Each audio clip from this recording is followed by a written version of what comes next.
around. And what I did during this break, I'm on the August break. So other than flying back one day, I've been traveling around the district, as I kind of mentioned all the different places I've been to. One of the places I was last week or 2 weeks ago, I stopped by the Marion VA to meet with the new hospital administrator. Those of you who follow veterans issues closely in the state of Illinois and nationally know that we've had huge challenges at Marion.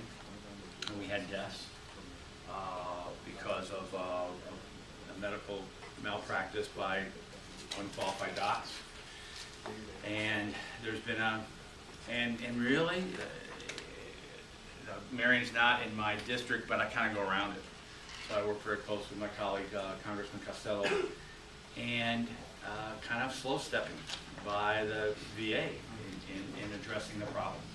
It's been very disappointing. It's been a long time due. We do have a new director named Paul Buckelman. That's his picture. You would see it. You guys can see it later on. And he comes out of the system and is young, and so we sat down and visited with him. There's also a chief of staff of the hospital operations, and my issue, and going to the next thing we were talking about with John Cochran, which Freeman has been following, and a lot of the Metro St. Louis veterans have been following, is a culture in the VA system, which has me somewhat concerned that it's not always patient focused. And you hate to say that, because you would think of all federal agencies that are designed to be assistance to folks who have benefits that they earn through their service, that would be, you wouldn't think you'd have to worry about their motivation to serve, the people who serve. But there is. I mean, the Marion VA, and we've talked about this a couple years now. So I basically sat down to talk about ensuring that as a new, and he's not from Marion, he came from outside the area. In fact, he came from, his background is, he was director of the Sioux Falls Medical Center, and he was Central Iowa Healthcare System, and it's been involved, he's been all over the place. So it's a new face, come down a look, and concern is making sure that in anything that you're operating or running, you got to have an open door policy. You've got to be willing to make sure that the administrators can come in, talk about problems. You've got to make sure that the rank and file employees can have access to the head.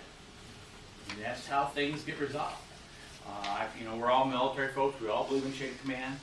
But in my time, you go to the chain of command. But if there's no resolution, you can keep going up the ladder until you finally get to someone who makes a decision. I had to do it as a member of Congress on an issue, and I finally had to have, not on a veteran issue, but on another issue, I finally had to keep going up the chain until Bush told me no.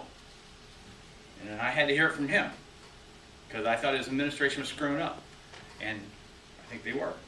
And he still told me no. So, but at least I went up. I did it. So that's really the culture change. And when I talk about changing the culture of the VA, especially at Marion, is the focus that they've got to be. The employees got to be confident that they've got a receptive ear. If they see a problem, and one of the success of our military today is, and previous, is small unit leadership. It's allowing the NCOs to lead. And you just put that in a hospital environment, those are the nurses, those are the floor leaders, those are the folks who have to make those decisions in a timely manner. And they have to be supported. They have to believe that. So that's the culture thing that I talk about, and that's what I spent a lot of time talking to him about. There have been some changes at the VA. Ooh, Doug. Oh, looks promising. The change in the culture, I talked about that. They're now filling. There's empty slots Many of them have been filled. There's still some slots needed to be filled to meet the requirements of hospital staffing. And if we get that, we'll get